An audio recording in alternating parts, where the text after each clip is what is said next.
A very good evening to all meditators. This evening, the topic of discussions is about the difference between Samatha meditations and Vipassana meditations. It is important to understand well these two different types of meditations, or as taught by the Buddha. Only one who is one who understands the difference, then they would practice correctly and achieve their aim of mental cultivations or mental trainings. Samatha meditations is translated as concentration meditations. The word Samatha means calmness, peacefulness, or tranquility of the mind. Meditation, as explained last evening, in Pali is known as bhavana. Bhavana means mental cultivations or mental training, mental developments. So Samatha bhavana can be translated as development of calmness of the mind or cultivation of tranquility of the mind. So the purpose is to attain calmness, tranquility of the mind. So Samatha meditators have to concentrate the mind on one object all the times.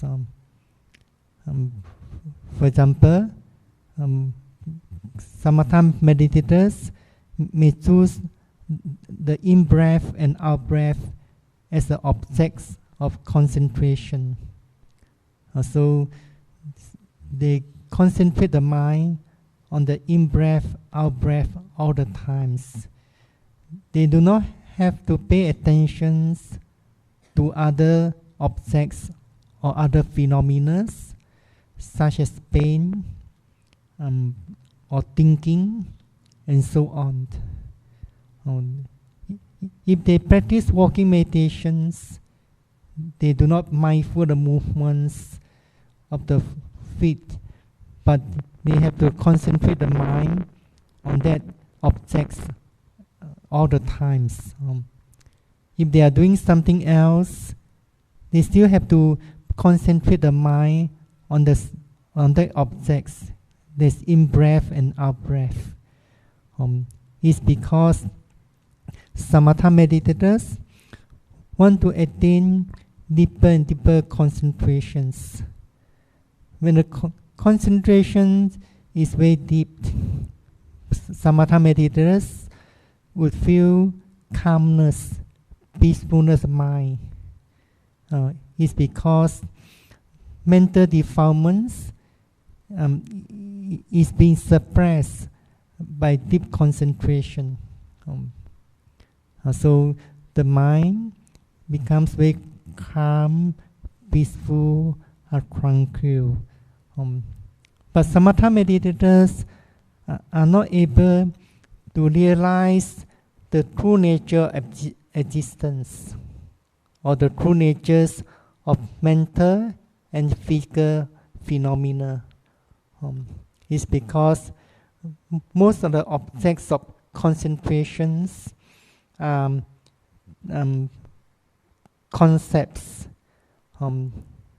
They are not belong to ultimate realities. So when meditators choose to practice Samatha meditations, they have to concentrate the mind on one object all the time. But the purpose of Vipassana meditation is different from the practice of Samatha meditations. The purpose of practicing Vipassana meditation is to realize the true natures of mental and physical phenomena, or in other words, to realize the true natures of five aggregates. The Buddha taught two kinds of reality. One is known as conventional reality. The other is known as ultimate realities. Ultimate realities is known as Paramatha Satya or Paramatha Dharma, that consists of the mind, then the mental associates or mental concomitants and bodily phenomena. The other Paramatha Dharma is Nibbana, but it's not the objects of Vipassana meditations. So in the ultimate realities, there's no I, there's no self, or in other words, there's no atta. Only two things exist: mental and physical phenomena, or nama rupa. This nama rupa is similar to the five aggregates. Sometimes when we talk about ultimate realities, a person, a being, or I or you only consists of mind and body phenomena, or in other words, five aggregates. The five aggregates are aggregates of materiality. So in fact, it's the body, the body phenomena. Then the second aggregates, or aggregates of feeling or sensations. The third aggregates of perceptions. The fourth aggregates, the aggregates of formations. And the fifth aggregate of consciousness. All these four aggregates can be grouped under mental phenomena or nama. But in the conventional reality, the Buddha say there's I or you, a person, a being.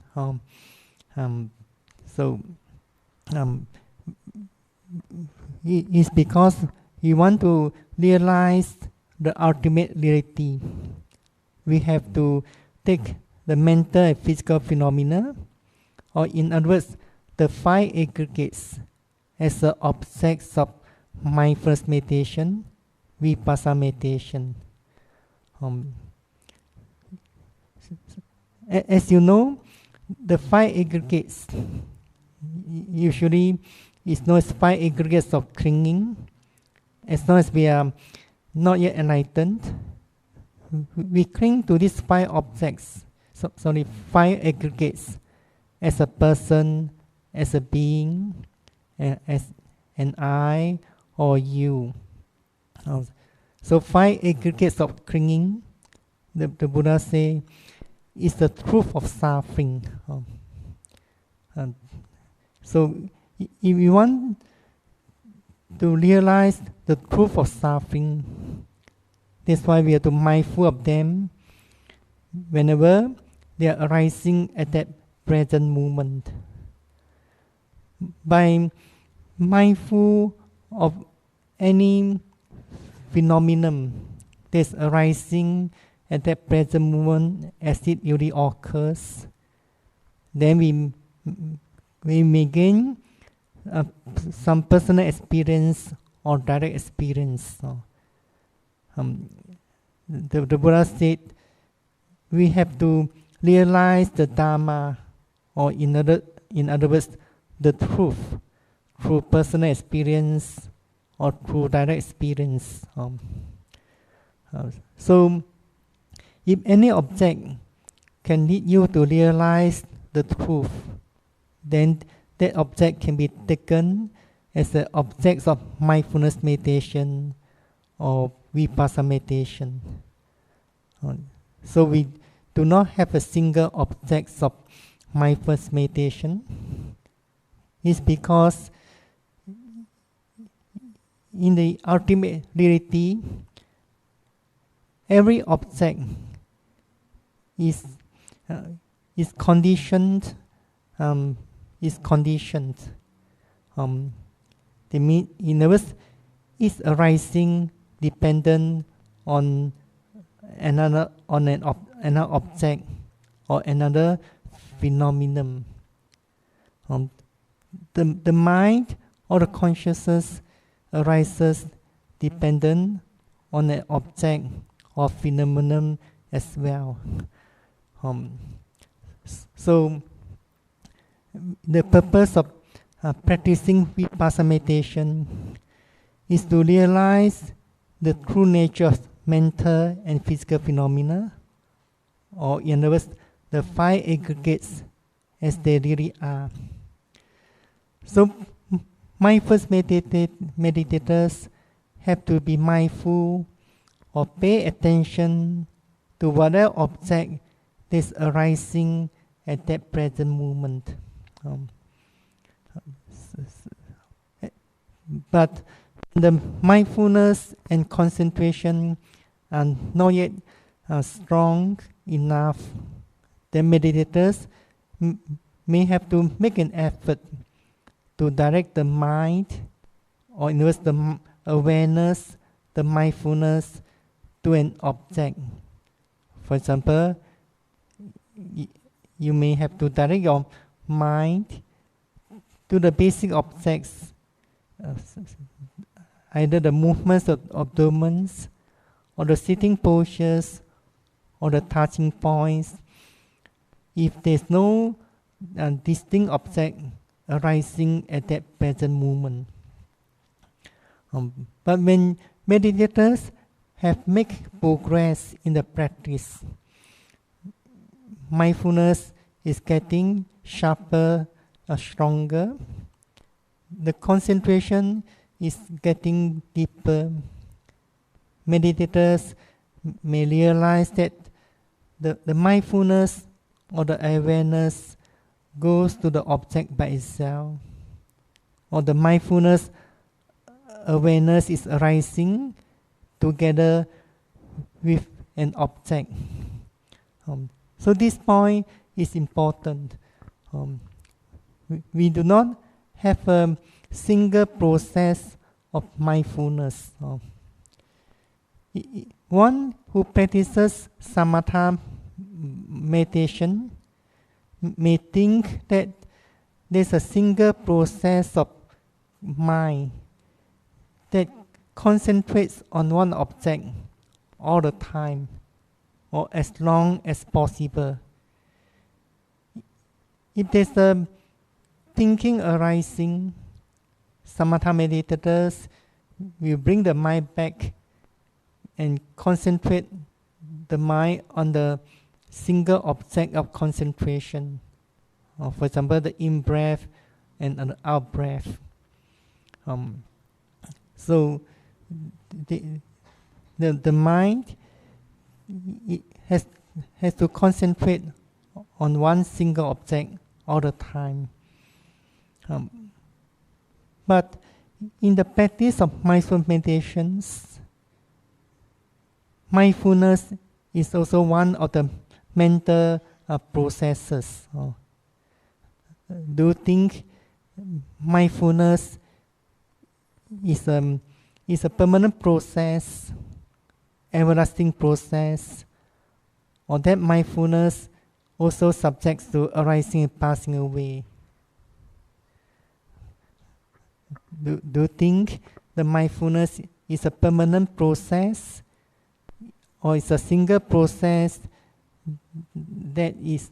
will be mindful and noting various objects, from one object to next object, from one movement to next movement?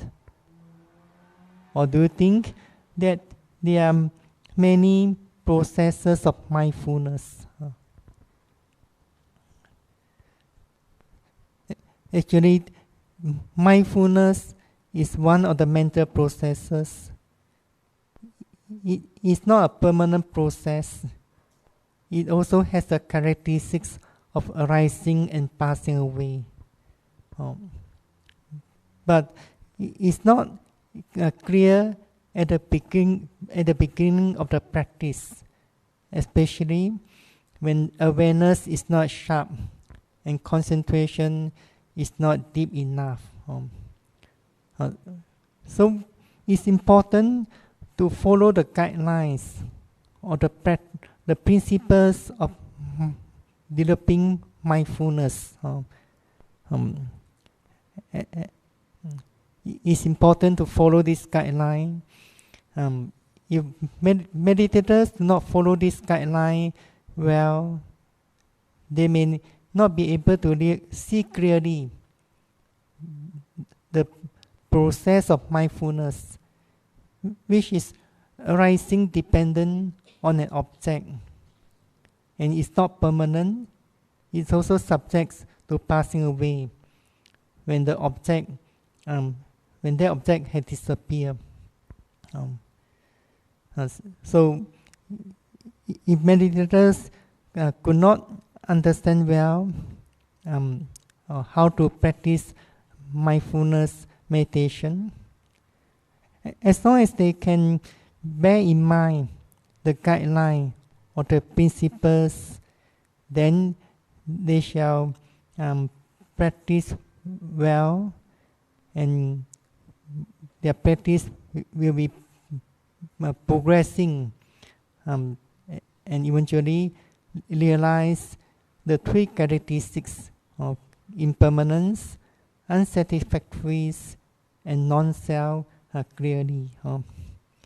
So the guideline of mindfulness meditation is to be mindful or to be aware whatever object is arising in the mind or the body as it really occurs.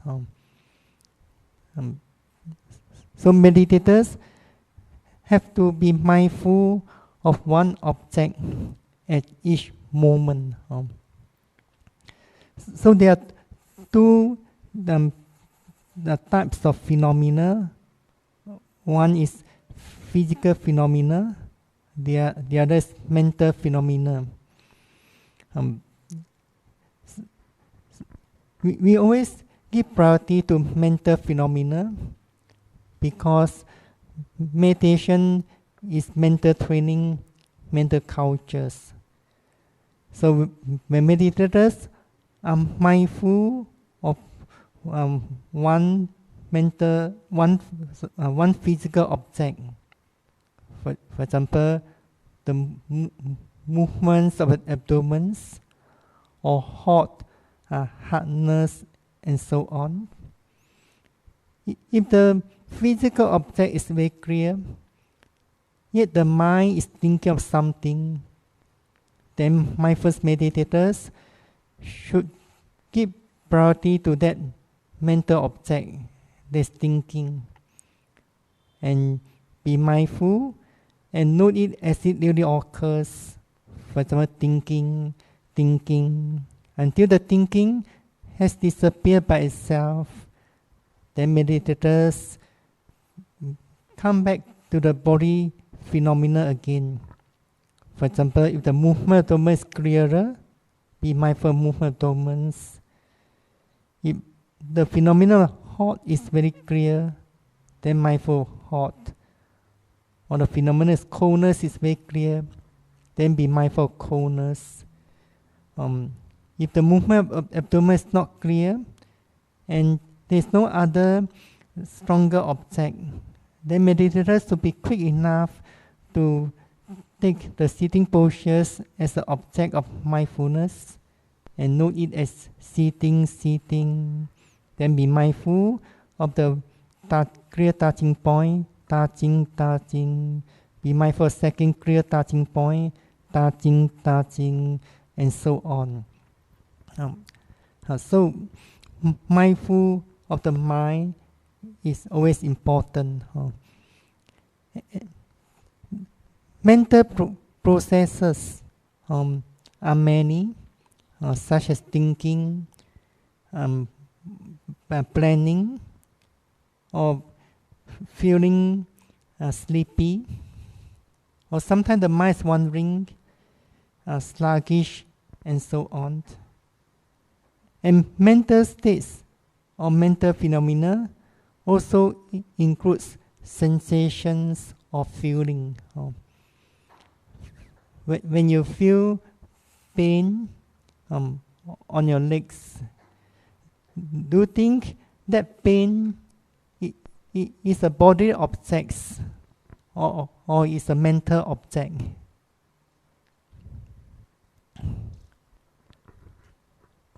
Pain is a mental process. Pain or any physical sensation is a mental process. Our body could not sense any pain or any sensations that's arising in the body, but it's the mind that has the characteristics to know or to recognize the sensations on the body. So sensations such as pain, numb, or in brief, is known as painful sensation or unpleasant body sensations. Sometimes meditators experience pleasant body sensations or neutral sensation, and so on. So when body sensations is clearer than the body phenomena, then meditators have to be mindful of the body sensation as it really occurs. So meditators may not be able to stay with one object. For example, when meditators mindful of the movement of abdomens, then in the following movements, a strong pain arising, then meditators have to be mindful of strong pains. If the mind is active, then meditators may realize that the mindfulness moves by itself to the strong pain. Meditators need not have to direct the mind to that strong pain. So during the practice of sitting meditation, walking meditation, or mindfulness of daily activities, if your mind is alert, you may realize the mind here means the attention of your mind goes to the object by itself or appears with one of the stronger objects by itself. Unless mindfulness meditators exercise strong control over the process of mindfulness. If mindfulness meditators exercise strong control over their mindfulness, then the mindfulness will not become active. For example, sometimes meditators are mindful of the movement of abdomens, such as rising movements, falling movements, and know it as it is rising, falling. Then they realize there's the thinking. Although they realize there's thinking, yet they have the idea that the mindfulness is still staying with the process of rising or the process of falling. This because the mindfulness is not active, not alert. At the moment of knowing that there's thinking, at that moment, the mind is not with the movements at that moment. The mind is very quick, very swift.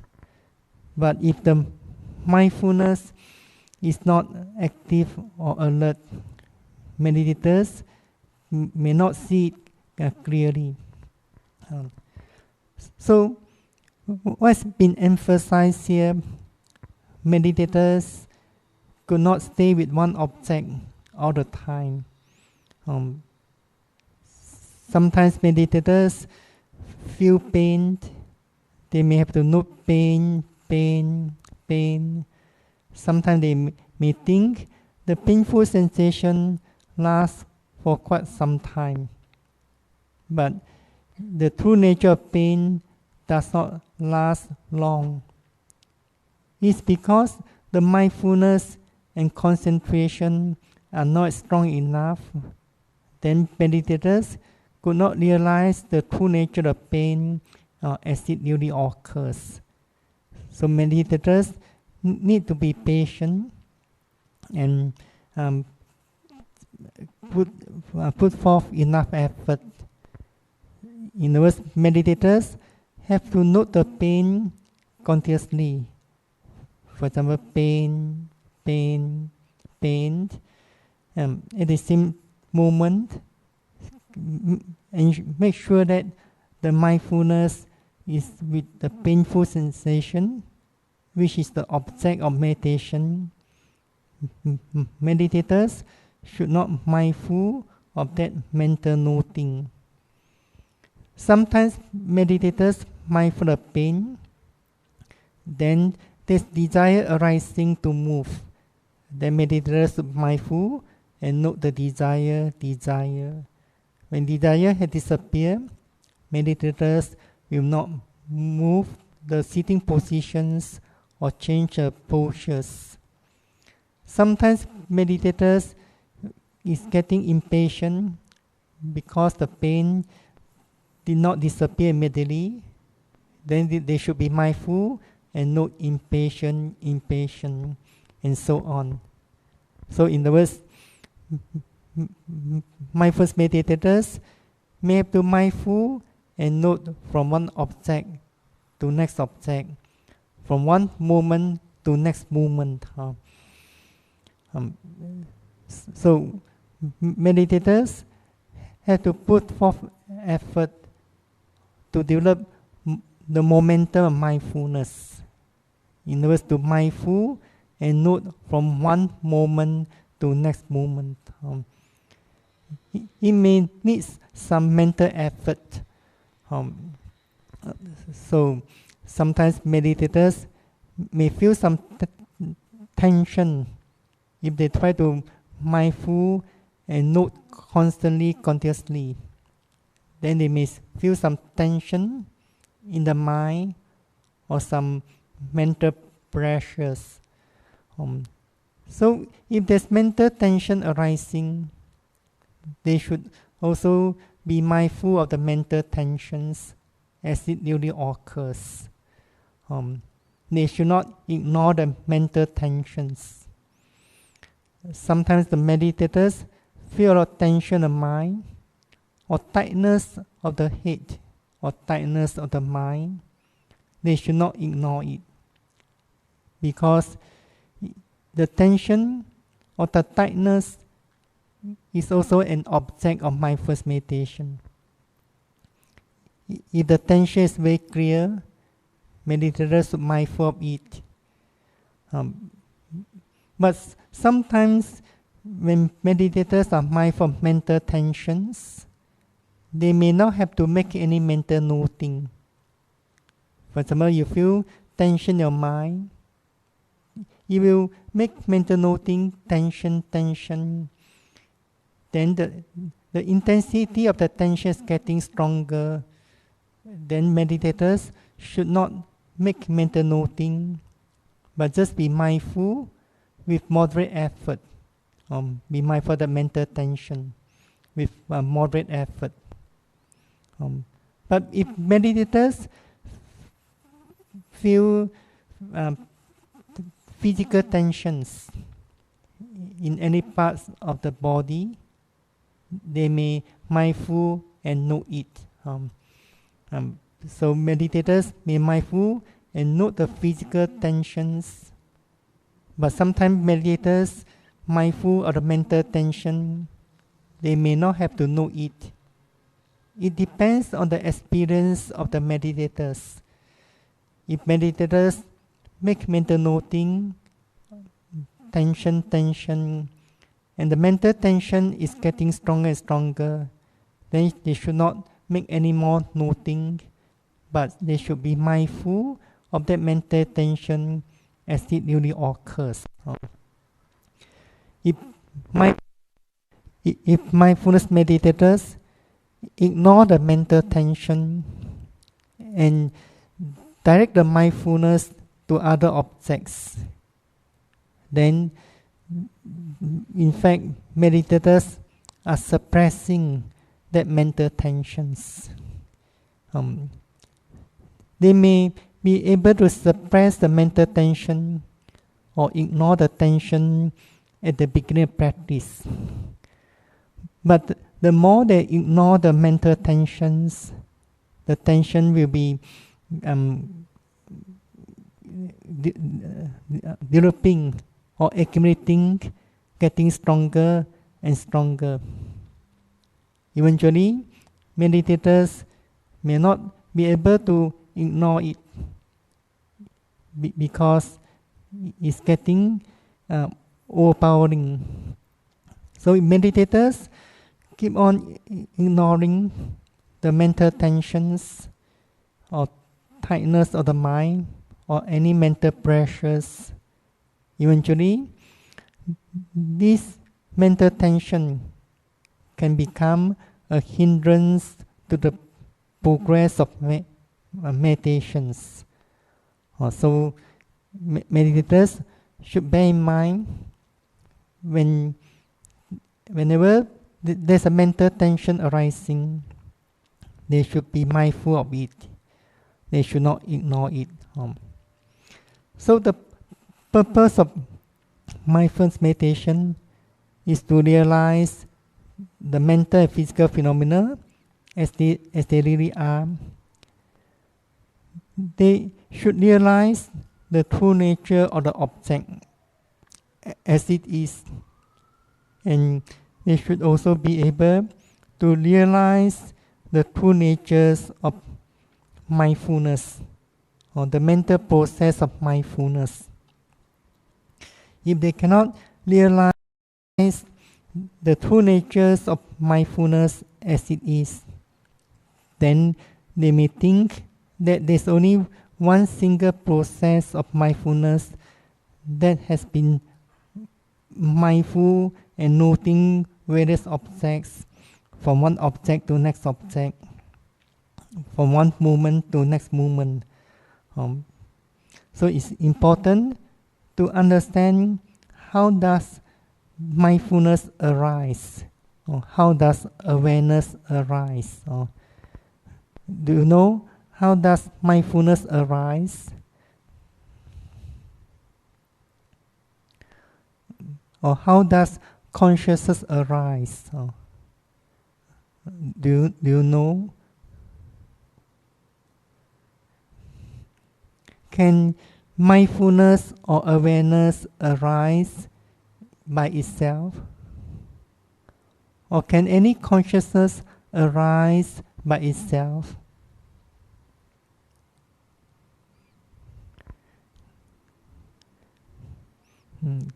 For example,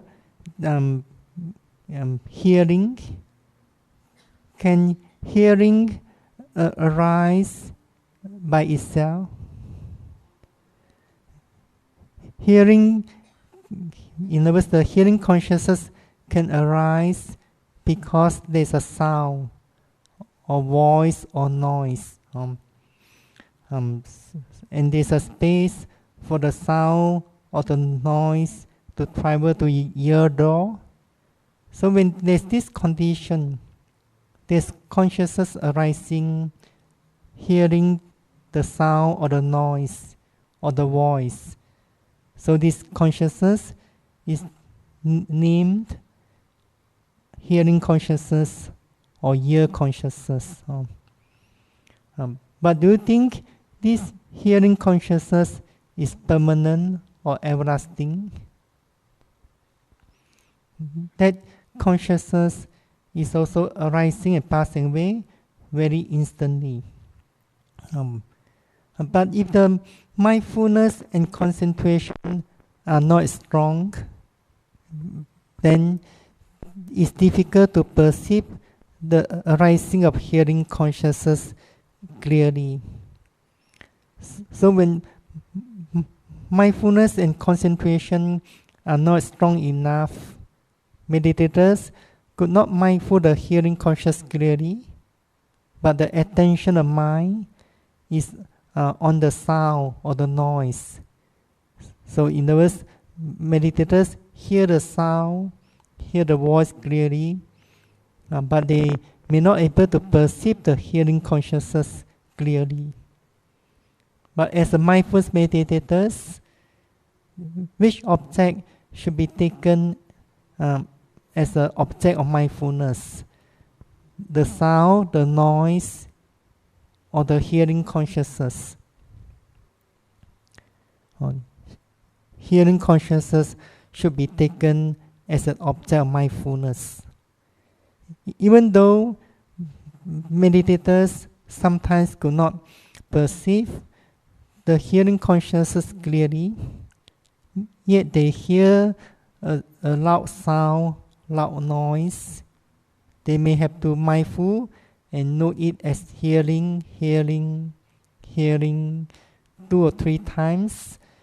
If the sound or the noise did not disappear, then mindfulness meditators should ignore it. Then they come back to one of the body object or any mental object that's arising in that moment. So only when meditators have made more and more progress, in other words, the mindfulness is strengthened. Sometimes mindfulness is interpreted by some teachers as the power of observing, your observing power. So when mindfulness is strong enough, in other words, attentive, precise, and energetic, the meditators could perceive the arising of the consciousness clearly.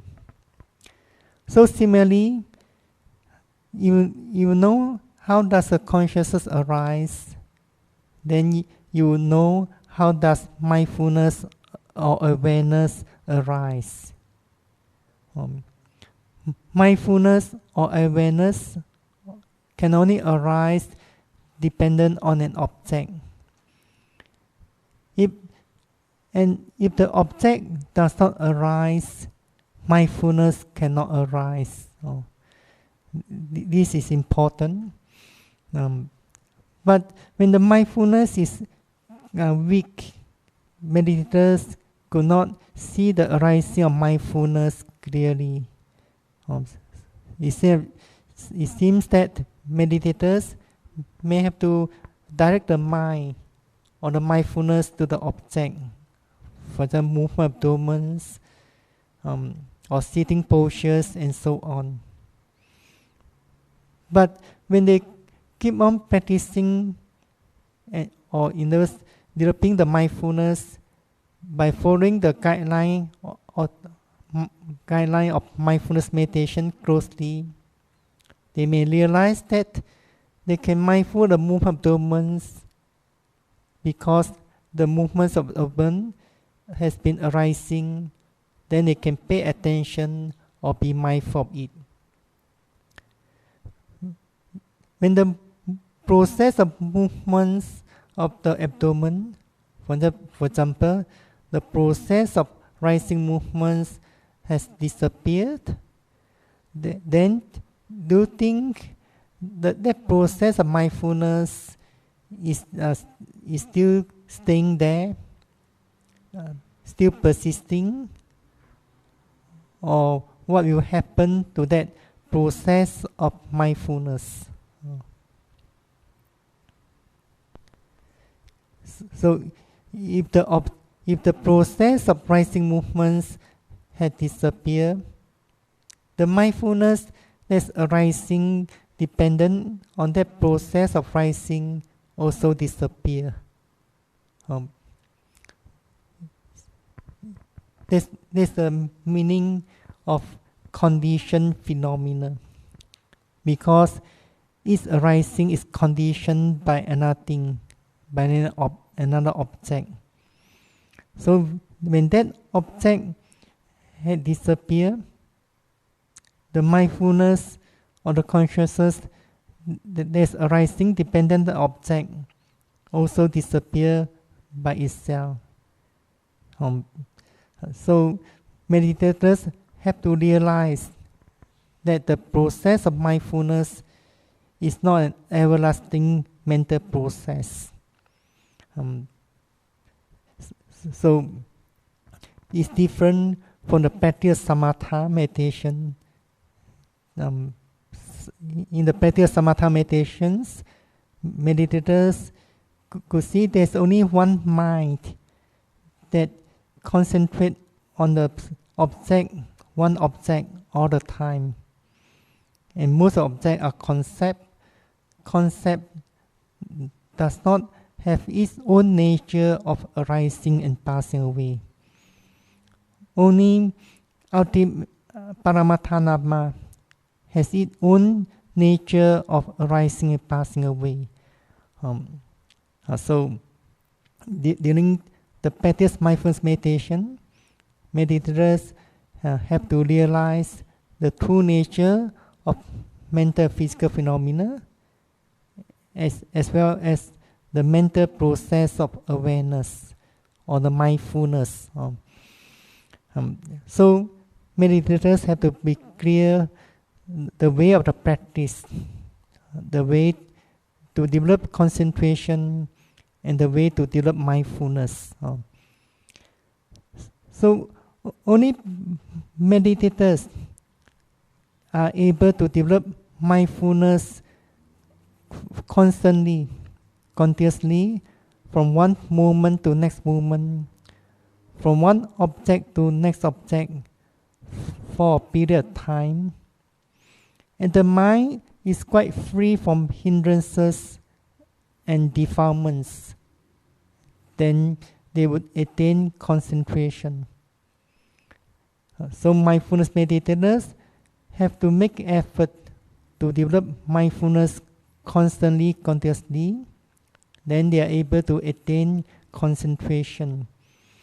And the concentration attained by mindfulness meditators is known as moment-to-moment concentrations, or momentary concentrations. Sometimes it's also known as Vipassana Samadhi. It's known as Vipassana Samadhi because at that moment the mind is free from hindrances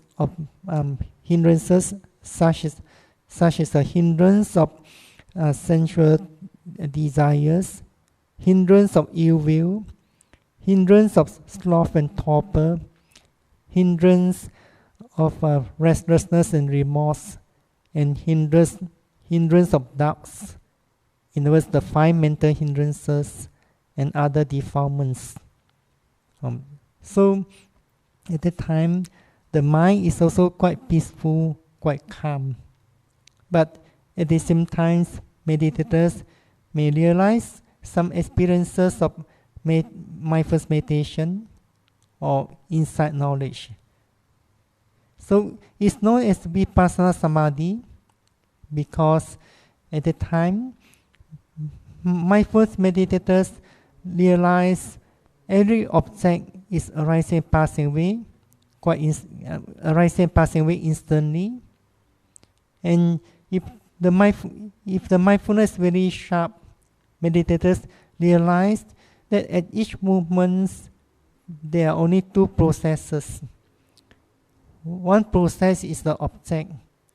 The object could be a physical object or mental object that's arising and passing away very rapidly. And the other process is a process of mindfulness, which is also arising and passing away very instantly. So at that time, meditators attain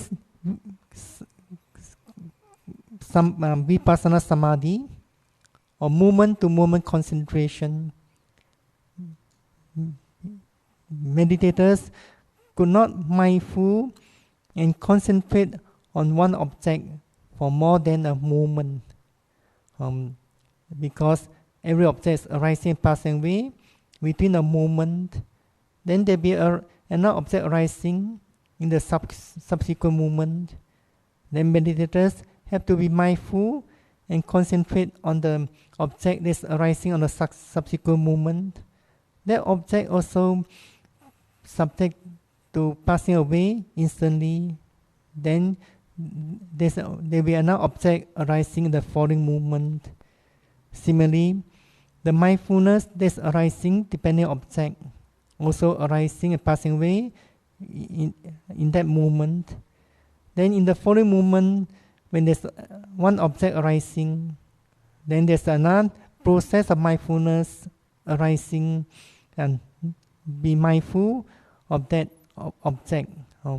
So in that way, meditators realize both processes, the object and the process of mindfulness arising and passing away very instantly from one moment to next moment. So this is known as Vipassana Samadhi, or momentary concentration, moment-to-moment mindfulness, moment-to-moment concentration, and moment-to-moment experience. So meditators have to put all effort to develop moment-to-moment mindfulness. While developing the mindfulness, they should not think about the object. They do not have to analyze the object. They do not have to analyze the sensation. So in this meditation, mindful mind, in other words, mental state is important. If meditators could not mindful of the mental state well, then they could not attain deep concentration. So when meditators are mindful of any mental states, for the thinking, or sometimes there's an old memory arising, they have to be mindful and know it as it really occurs. In other words, meditators should not purposely stop the thinking or cut off the thinking. Or sometimes some mental state arising, for example, a painful memory.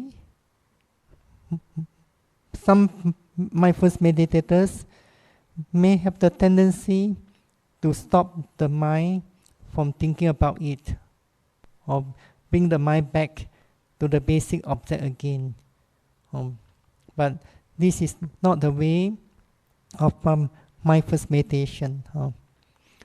Meditators have to learn to be mindful of any mental states as it really occurs. They should not purposely stop any mental process. If meditators could mindful of every mental state well, then they may realize two benefits. The first benefit, mental states such as thinking, planning, or thinking of past, or any memories, it will be getting less and less. So concentration will become stronger and stronger. And the second benefit is that meditators also realize mental state is not a permanent process. It's also arising and passing away by itself. No. So in fact, mindfulness is a mental state or mental process manifested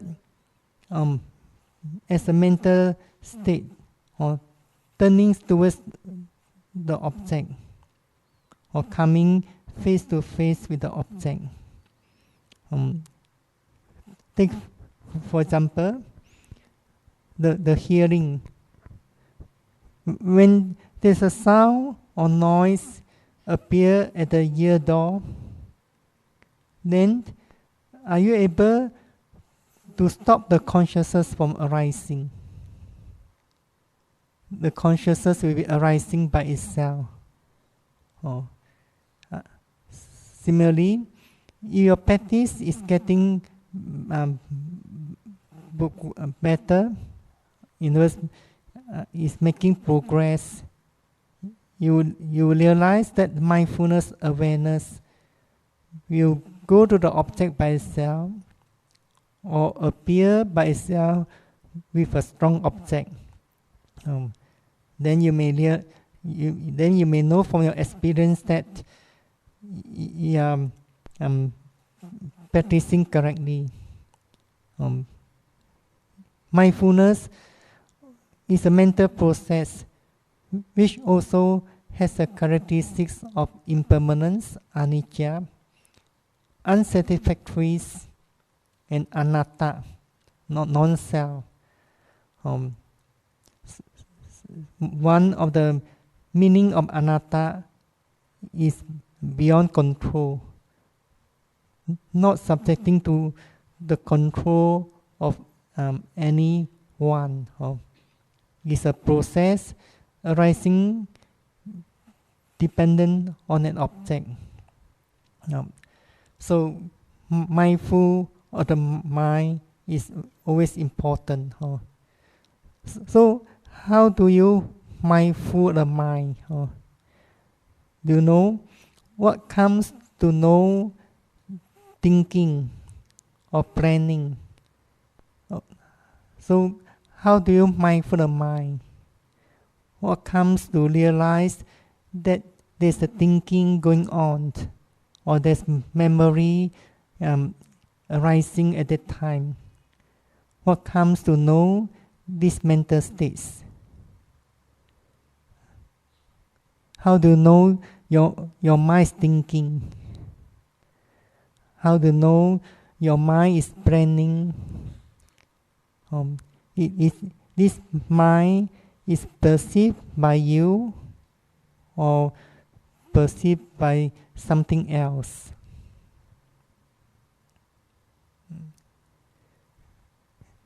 The commentaries explain that just as it is impossible to touch with one's fingertip that very same fingertip, so too the arising, continuing, and ceasing of thoughts cannot be known by same thoughts. So, do you understand the meaning? Can the fingertip touch the very same fingertip? The fingertip of mother tongue is being touched by another fingertips. So in other words, the thoughts or any mental state does not know himself or herself. The thoughts or any mental state can only be known or perceived by the following mind. So So similarly, when there's a thinking arising, this thinking does not know himself or herself. This thinking is being known or perceived by the foreign mind. But in the conventional language, we may say that I know my mind is thinking. But in the ultimate reality, there's no I that knows the thinking. That thinking is being mindful or perceived by the foreign mind. In other words, awareness. So at each movement, there's only one mental process, one thought process arising. It's not possible for two different mental states arising at the same moment. But if the mindfulness concentration not is sharp, meditators may think that there are two mental states happening at the same time. For example, when you're mindful of thinking or sleepiness, you note thinking, or sleepy. Seems like the mental state of sleepiness is very persisting. You note it continuously. You may have the idea that this mental state of noting and the mental state of sleepiness are happening at the same time. But in the ultimate realities, two different mental states cannot arise at the same moment. They are arising one after another, very swiftly. So swift, so fast, or so rapid that give us a wrong idea they are happening at the same moment. So if you have clear mindfulness, the mind is clear. At the moment you know there's thinking, most likely the thinking has disappeared. But you do not have clear mindfulness, seems like the thinking you be going on for a few seconds, or sometimes for 10 seconds, 15 seconds, or sometimes the mind is get involved in certain memories, then the memories will keep going for 1 minute, 2 minutes, or longer than that, and so on. So meditators have to rightly understand that at each moment there's only one thought process. So at each moment the mind can only perceive one thing. But at the beginning of practice, meditators, mindfulness is not yet sharp. That's why they may have to make effort to direct the mind or to guide the mind, to lead the mind to the stronger object. Or if there's mental states, be mindful of the mental state as soon as possible.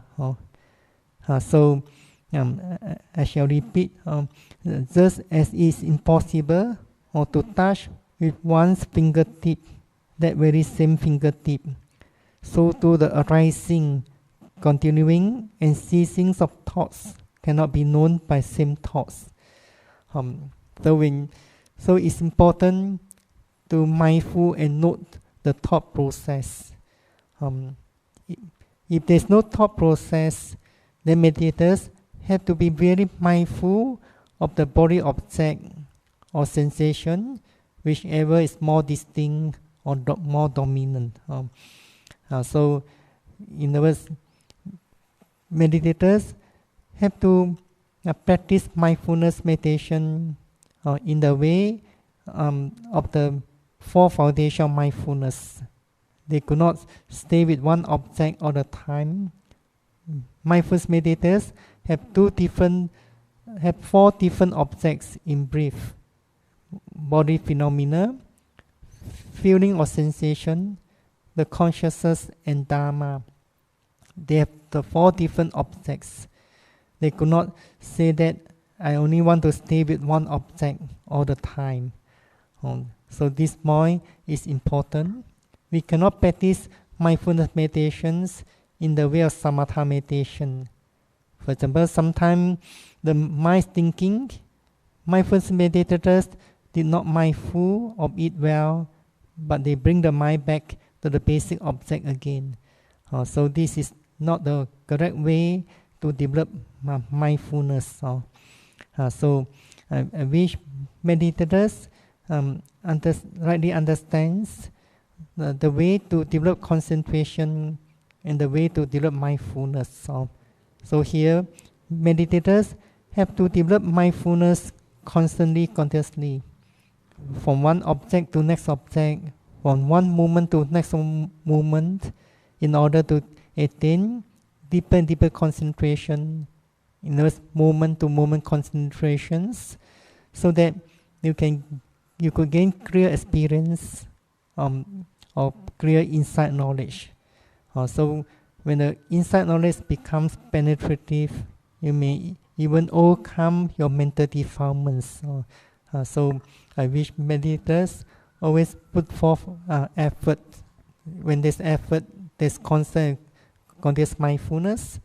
When there's constant continuous mindfulness, concentration will be getting deeper and deeper. Eventually, wisdoms will be arising, and you could achieve your goal or the aims of mental cultivations or mental development.